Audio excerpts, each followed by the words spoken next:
New ইয়র্কের Jackson Heights থেকে আপনাদের সঙ্গে আছে আমি খালেদ মুহিউদ্দিন। সংস্কার নিয়ে আলোচনা এখনো চলছে, কারণ সংস্কার এখনো রয়েছে, আলোচনা পড়বে। তবে দাবি দাওয়া নিয়ে উত্তাল হয়ে আছে, মাঝে মাঝে উত্তাপ ছড়াচ্ছে রাজপথ, মাঝে মাঝে উত্তালও হচ্ছে। এসব নিয়ে কথা বলার জন্য, এসব দাবি দাওয়ার আসলে লক্ষ্য কতটা রাজনীতি, কতটা অধিকার আদায়ের রাজনীতি, এসব নিয়ে কথা বলার জন্য এখন আমাদের সঙ্গে আছে গণ অধিকার পরিষদের সভাপতি ও ডাকসুর সাবেক ভিপি জনাব নুরুল হক নূর। জনাব নুরুল হক নূর, আপনাকে আমাদের অনুষ্ঠানে স্বাগত জানাই। আপনিও আপনার অনেক ব্যস্ততার মধ্যে আমাদেরকে সময় দিয়েছেন, সেজন্য আমাদের শুভেচ্ছা ও কৃতজ্ঞতা জানবেন। আমাদের সাথে আরো থাকছেন বিএনপির আন্তর্জাতিক বিষয়ক সম্পাদক ব্যারিস্টার রুমিন ফারহানা। ব্যারিস্টার ফারহানা, আপনাকে আমাদের অনুষ্ঠানে স্বাগত জানাই। আপনি আমাদের সাথে যুক্ত হয়েছেন, সেজন্য আমাদের শুভেচ্ছা ও কৃতজ্ঞতা জানবেন। আমরা অনেকগুলি বিষয় নিয়ে আজকে কথা বলতে চাই, সেই জন্য ছোট ছোট করে কিছু প্রশ্ন একবারে করে ছোট ছোট করেও কিছু উত্তর দিতে চাই। প্রথমে আপনার নুরুল হক নূর, আপনার কাছে যেতে চাই। আপনাকে আমরা সম্প্রতি পটুয়াখালী ৩ আসনে রাজনৈতিক কর্মসূচি চালাতে গিয়ে স্থানীয় বিএনপির বাধার মুখে আপনি পড়েছেন।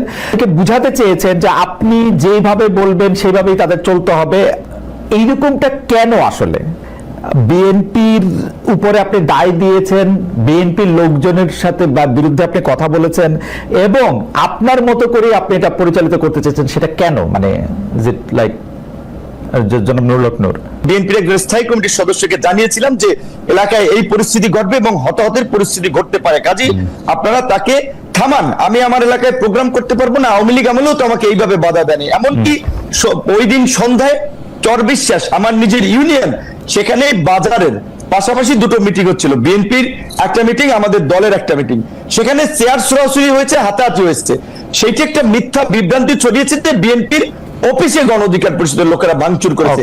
এই অভিযোগ তুলে গলাচিপা 10 দিনের 2 উপজেলায় আমার 17টি অফিস ভাঙচুর করেছে, রামদা দিয়ে কুপিয়েছে, ব্যানার, ফেস্টুন, পোস্টার গুলো ছেড়েছে। আমি বিএনপির শীর্ষ নেতাদেরকে বলেছি আপনারা একটা নিরপেক্ষ তদন্ত করুন, কিন্তু দুঃখজনক এই গত কয়েকদিনও এখন পর্যন্ত একটা তদন্ত আমি দেখি নাই। আপনার কাছে কি কিঞ্চিত মনে হয় জনাব নূর, আপনার কাছে কি কিঞ্চিত মনে হয় যে আপনার প্রতি যে বিএনপির ভালোবাসা সেটা একটু কমেছে?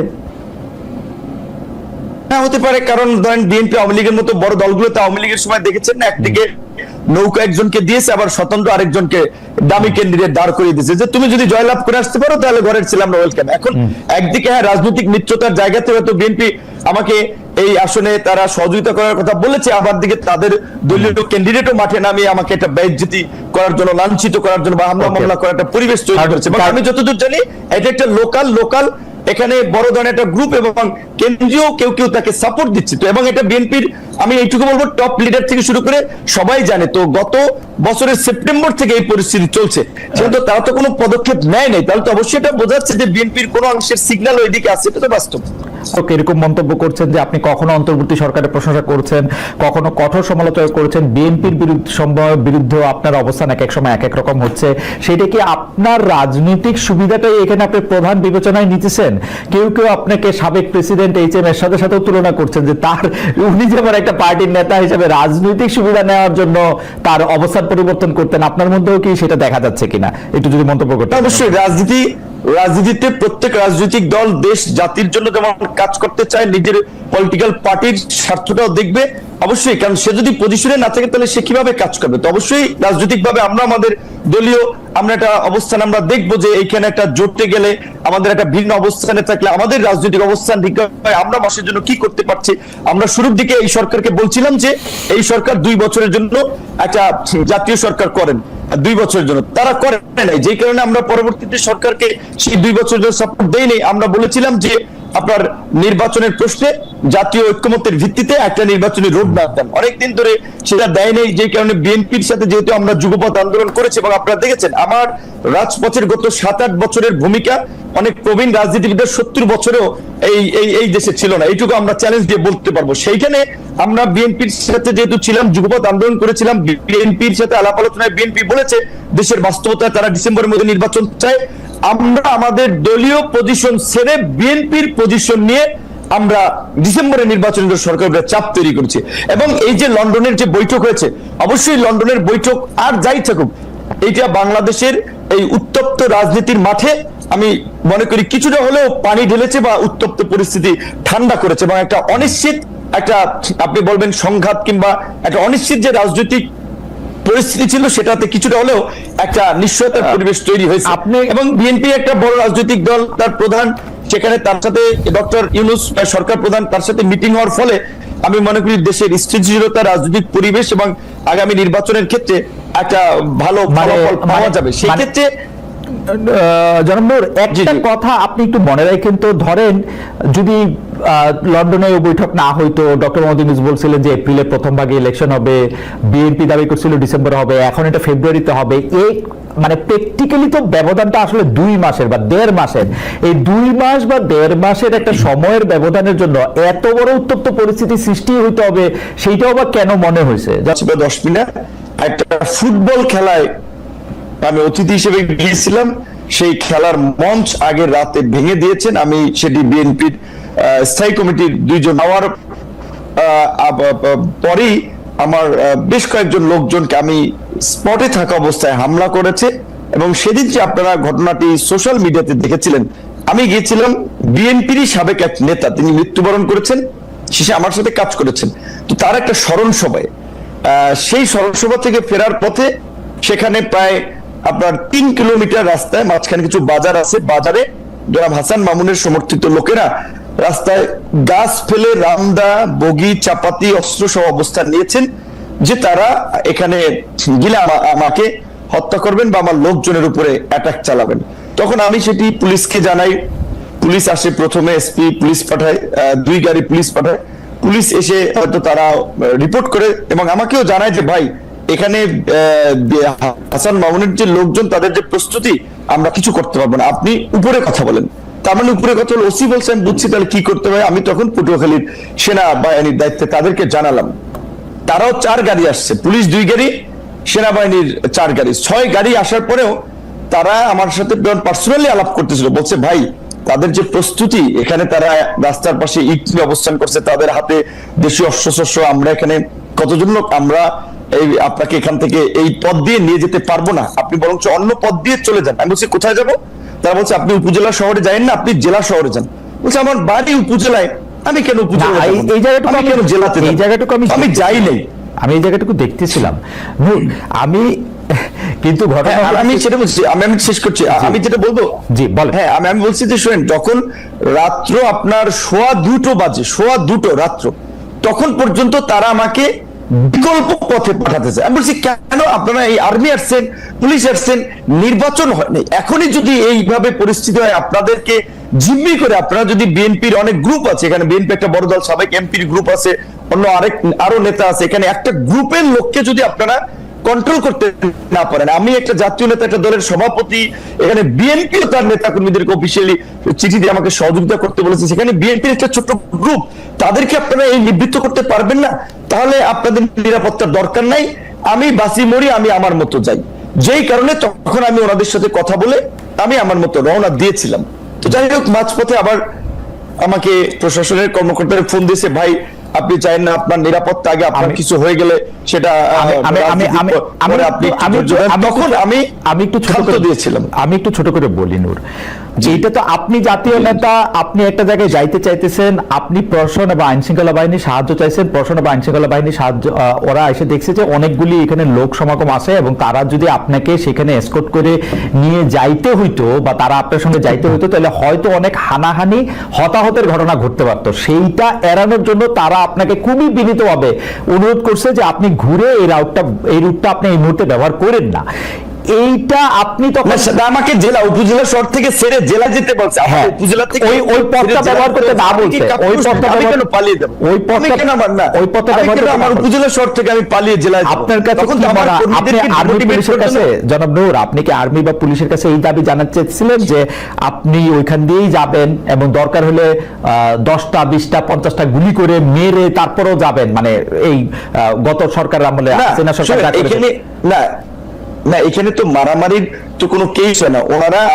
ওনারা যদি জাস্ট সিম্পল ভাবে যদি ওদের সাথে কথা বলে বলতো যে এখানে তারা যাবে, আপনারা এখানে পথটা ছেড়ে দেন, কারণ আমার তো রোধ করার তাদের অধিকার নাই। আপনার কাছে তো একজন আপনি সন্ত্রাসীর কাছে পরাজয় বরণ করবেন, তারা আপনার রাস্তাঘাট অবরোধ করে আপনার কেন? কাছে আমি কি কাউকে মার্ডার করেছি? আমি কি সেখানে চাঁদাবাজি করতে গেছি? আপনার কাছে আমি একটা রাজনৈতিক কর্মসূচিতে গেছি, আপনার সেখানে কাছে- কেন তারা আমাকে অবরোধ আপনার করবে? কাছে এটাই তো কি- তাদের অপরাধ। আপনার কাছে কি মনে হয়েছে তারা কেন কথা বলে তাদেরকে রাস্তা থেকে সরিয়ে দেন নাই? স্পষ্ট নেই। এখানে আমি যতদূর জানতে পেরেছি তারা বলেছে ডিসি সাহেবের অনুমতি নাই। যেটা আমি বলছিলাম, এখানে জনাব হাসান মামুন ছাত্র দলের নেতা ছিলেন, ডিসি হচ্ছে তার কর্মী ছিলেন বোধহয়, এবং জনাব হাসান মামুনের ওয়াইফ একজন ডিসি, তিনি বগুড়াতে বর্তমানে ডিসি আছেন।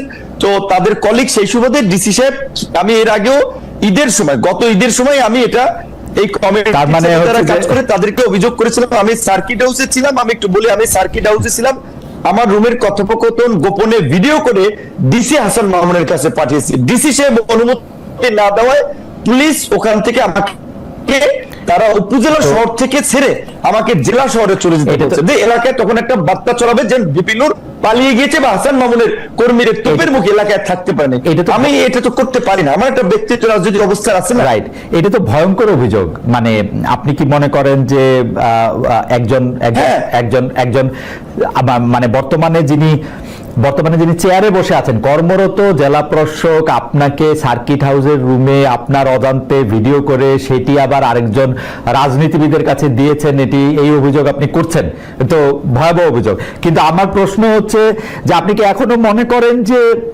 এটা শুনেন, রেজওয়ানা আপা, আপনি আসিফ নজরুল স্যার, উপদেষ্টা আসিফ নজরুল, রেজওয়ানা, সালেউদ্দিন সাহেব, 3 উপদেষ্টা, জনপ্রশাসনের মোখলেস সাহেবকে আমি গত ঈদে, ক্যাবিনেট সেক্রেটারিকে, সবাইকে আমি অবহিত করেছি বিষয়টি। এবং এই ডিসির মূলত আশকারাতি, তারা আমাকে এলাকায় একটা অপদস্থ করতে চেয়েছে, রাজনৈতিক ভাবে আমাকে পরাজিত করতে চেয়েছে, মানুষের কাছে ছোট করতে চেয়েছে, এবং এর সাথে ডিসির একটা ইনভলভমেন্ট আছে। যে কারণে তখন আমি প্রশাসনের আরো উপরে কথা বলেছি যে আমাকে যেন এইখান থেকে যাওয়ার একটা ব্যবস্থা করে দেয়। আমি কেন আমার উপজেলা শহর ছেড়ে আমি জেলা, আমি বুঝতে পারছি। তার মানে কি এই যে এই পাওয়ার গেমটা চলতেছে, আপনি কি মনে করেন যে হাসান মামুন সাহেব যার বিরুদ্ধে আপনি অভিযোগ করছেন, উনি কি বিএনপির হয়ে পাওয়ার প্র্যাকটিস করছেন, নাকি উনার নিজস্ব যোগাযোগের মাধ্যমে, উনার স্ত্রীর কথা বললেন, অন্য যোগাযোগের কথা বললেন, এটা কি বিএনপির কে আপনি অ্যাকিউজ করছেন? এখন যেহেতু ধরেন, এটা আপনি জানেন, বিএনপি আওয়ামী লীগের মতো দলগুলোতে পদে থাকলে নেতার পিছিয়ে মৌমাছির চাকের মতো লোক থাকে, পদে না থাকলে 5 জন লোক তার পিছনে হাঁটে না। তো তিনি কেন্দ্রীয় নির্বাহী কমিটির সদস্য, সেই সুবাদে তিনি মনোনয়ন চান, এলাকায় একটা গ্রুপ তার পক্ষে আছে, তো স্বাভাবিকভাবে তিনি তার রাজনৈতিক পদবি ব্যবহার করি। এবং আমি আপনাকে এইটুকু বলি, এই ঘটনা ঘটবে এটা আমি যখন জানতে পারি, আমি দুপুরবেলা, আমি আপনার এখানে নাম না বললাম, নূর, আমরা আপনার কাছে পরে আয়শা একবারে শুনি এই ব্যাপারটা নিয়ে। আপনি আপনার মন্তব্য করেছেন আসলে কেন এটা হয়েছে। আমি অন্য একটা জায়গা থেকে একটা ব্যাপার আপনি বিশ্বাস করতে চাই। আপনি নিশ্চয়ই দেখেছেন যে এরকম কথাও হয়েছে যে লন্ডনে ডক্টর ইউনূস এবং জনাব তারেক রহমানের মধ্যে যে বৈঠক হয়েছে, এর একটা বড় কারণ হচ্ছে এই সরকারের নানা ব্যর্থতা, আমি বলবো না, কনফ্লিক্ট অফ ইন্টারেস্টের জায়গা থেকে সরকার অনেক কিছু করেছে যেটা আসলে সে পরে তারে এটা একটা কনসিকুয়েন্স সামনে আসতে পারে, সেটা থেকে তাকে দায় মুক্তি দেওয়ার জন্য নাকি একটা আলোচনা হয়েছে। কেউ যখন আবার এই কথাটা সামনে আসছে যে ডক্টর মোহাম্মদ ইউনূসকে কাজে লাগাতে চায় বিএনপি সরকার যদি তারা ক্ষমতায় আসে, কেউ বলতেছেন যে ডক্টর ইউনূসকে বিএনপি রাষ্ট্রপতি করার ব্যাপারটাও চিন্তা ভাবনা করতেছে। এই ব্যাপারে আসলে আপনি কি বলেন? আসলে কি ওরকম কোনো দায় মুক্তি দরকার ছিল ডক্টর মোহাম্মদ ইউনূসের? অনেকেই বলতেছেন কিন্তু যে ডক্টর মোহাম্মদ ইউনূস এবং তার সরকারের, তার লোকজনের, মানে এটার কিছু প্রমাণও আমরা দেখতে পাই যে যেই 3 উপদেষ্টা পদত্যাগ দাবি করেছিল বিএনপি, 2 জন ছাত্র উপদেষ্টা এবং একজন উপদেষ্টা জনাব খলিলুর রহমান, সেই খলিলুর রহমান সাহেবকে কিন্তু আবার ডক্টর ইউনূস সাহেব পাশে রেখেছেন বিএনপির এই বৈঠকের জন্য। তো এইটা এরকম মনে হইতে পারে কিনা যে কোন একটা নেগোসিয়েশন হইতেছে, আন্ডার দ্য টেবিল কোন একটা ডিলিং হইতেছে? দেখুন, বিএনপি ভোটের রাজনীতি করে, আওয়ামী লীগও ভোটের রাজনীতি করে। বাংলাদেশে এই ভোটের রাজনীতিতে, বাংলাদেশে নয় মানে সারা বিশ্বব্যাপী ভোটের রাজনীতিতে জোট একটা খুবই কমন একটা ফেনোমেনা, এবং সেই জোট গঠন আওয়ামী লীগও যেমন এক সময়ে জামাতের সঙ্গে যুগপৎ আন্দোলন করেছে, বিএনপিও সেভাবে জামাতের সঙ্গে 2001 সালে গিয়ে জোট করেছে। কিন্তু গত 15 বছর আমরা যেভাবে মুক্তিযুদ্ধের ইতিহাস বিকৃতি, সকল কৃতিত্ব একজনের হাতে দিয়ে দেওয়া, মুক্তি মুক্তিযোদ্ধার তালিকার মধ্যে হাজারে হাজারে ভুয়া মুক্তিযোদ্ধা ঢোকানো, কিংবা ধরুন একেবারে legal frame digital security act করে দিয়ে মুক্তিযুদ্ধের ব্যাপারে করা হয়েছে। বিএনপি কিন্তু 3বার রাষ্ট্র পরিচালনার দায়িত্বে ছিল অতীতে, কিন্তু কখনো কিন্তু আমরা তেমনটি ঘটতে দেখি নাই। হ্যাঁ, আমি অস্বীকার করবার কোনো উপায় নেই, বিএনপি জামাতের সঙ্গে জোটের রাজনীতি করেছে, বিএনপি নিজামী গাড়িতে পতাকা তুলে দিয়েছে, মন্ত্রিত্ব দিয়েছে, এগুলো অস্বীকার করবার কিছু নেই, এগুলো ইতিহাস, এগুলো আমরা সকলেই জানি। তবে বাংলাদেশে রাজাকারের গাড়িতে প্রথম পতাকা আওয়ামী লীগ কিন্তু যখন তারা ক্ষমতায় এসেছিল 96 সালে, তখন কিন্তু তারা তুলে দিয়েছিল নুরু রাজাকারের গাড়িতে, যদি নামটা যদি ভুল না করে থাকি, হ্যাঁ, তো তারা তুলে দিয়েছিল। সো একটা বিষয় বলেন। না, আমি কিছু বলতে চাইতেছি না, আমি শুধু মনে করাই দিতে চাচ্ছি যে মানে আমি এটা আওয়ামী লীগের আমলে বিএনপি নেতৃবৃন্দকে খুব বলতাম, সরি আওয়ামী লীগের নেতৃবৃন্দকে খুব বলতাম, কিছু হলে বিএনপি জামাতের দোষ দিত, তো তা আমি ওদেরকে মনে করাই দিতাম যে ভাই আপনি তো দল করেন আওয়ামী লীগ, বিএনপি জামাত কি করলো সেটার অনুসরণ কেন করেন? না না, আমি জাস্ট এটুকু বলতে চাইছি যে দুটো দলই কিন্তু ভোটের রাজনীতিতে জোট করেছে, বিভিন্ন সময় বিভিন্ন দলের সঙ্গে জোট করেছে। আমি আজকে একটা খবরের দিকে আপনার একটু দৃষ্টি আকর্ষণ করি। বাংলা আত্মরের ইতিহাস পরিবর্তনের উদ্যোগ ইউনূস সরকারের। Isn't it a very alarming news? এবং সেই নিউজটার ভেতরে যখন আপনি ঢুকবেন, আপনি দেখবেন সেখানে বলা হচ্ছে জামাতে ইসলামী আরো দুটো দল, হ্যাঁ, এই দুটো দল ইসলামপন্থী, তাদের ব্যাপারে 71-এর এই দল তিনটার নাম বাদ দিতে হবে ইতিহাস থেকে। পরবর্তীতে এই ব্যাপারে জামুকা জানতোই না, যখন জানতে পারলো তখন তাদের তীব্র প্রতিবাদের মুখে এইটুকু বলা হলো যে তৎকালীন জামাতে ইসলামী এবং অন্য দুটো ইসলামিক দলের আগে তৎকালীন শব্দটা বসিয়ে দেয়া হবে। তো আমি মাত্র কিছুক্ষণ আগে আমি নিউজটা দেখেছি, সো আমি আসলে পুরোটা পড়তে পারিনি।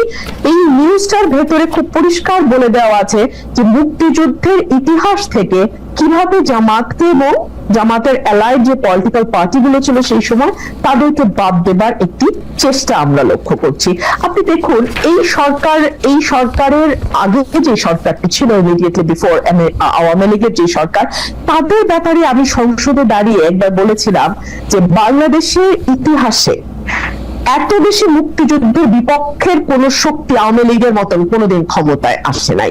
বিকজ আওয়ামী লীগ যেটা করেছে, বাংলাদেশের মুক্তিযুদ্ধের যে মূল স্পিরিট, সাম্য, মানবিক মর্যাদা, সামাজিক ন্যায় বিচার এবং গণতন্ত্র, এই প্রতিটা জিনিসকে গত 15 বছরে তারা ধ্বংস করে দিয়েছে। আমি একটু আপনার সাথে সামিল হই এই ব্যাপারে, আমি আপনার সাথে সম্পূর্ণ একমত।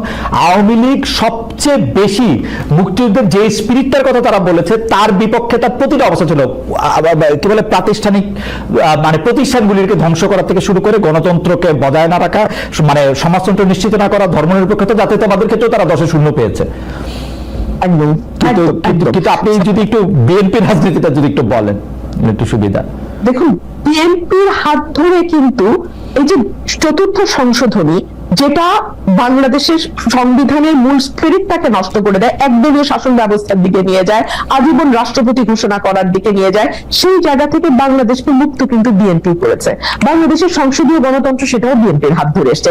আমি একবারও বলছি না যে বিএনপির শাসনামলে বাংলাদেশ বেহেশত ছিল, বাট তারপরেও তো রাজনীতির আলোচনা তুলনামূলকের ভিত্তিতেই হয় সব সময়।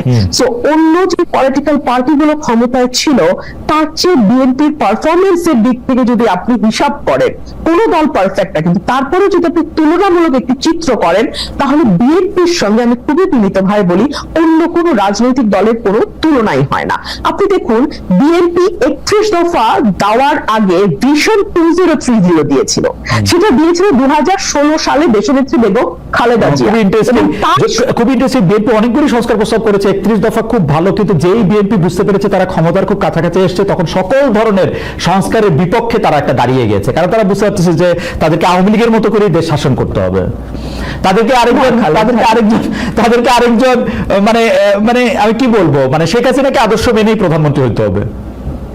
একদম না খালেদ, আমি আপনাকে খুবই বিনীতভাবে আমি আপনার সঙ্গে আপনি একটু সময় দেন আমি বলি কেন প্রিফার করছি। জি। আচ্ছা, বিএনপি এটা বলেছে যে যে সংস্কারগুলো মূল, যেমন প্রধানমন্ত্রী, রাষ্ট্রপতি, মন্ত্রী পরিষদের মধ্যে ক্ষমতার ভারসাম্য, এক ব্যক্তি পরপর দুইবারের বেশি প্রধানমন্ত্রী হতে না পারা, সংবিধানে সংসদে আপার হাউস লোয়ার হাউসের প্রভিশন আনা, আর্টিকেল 70 সংশোধন করা, এই প্রতিটাই কিন্তু সাংবিধানিক সংস্কার। এবং সাংবিধানিক সংস্কার আর্টিকেল 142 অনুযায়ী একটা নির্বাচিত সংসদ ছাড়া, যেই সংসদে 2/3 মেজরিটির ভোট লাগবে, মানে 2/3 সংসদ সদস্যের ভোট লাগবে সংবিধানে কোনো পরিবর্তন বা সংস্কার আনতে। সো বিএনপি বলেছে যে যদি আগামীতে বিএনপি বা যে দলের রাষ্ট্র ক্ষমতায় যায়, সংবিধান সংস্কার করার জন্য 2/3 মেজরিটি দরকার, তো সেই 2/3 মেজরিটি যদি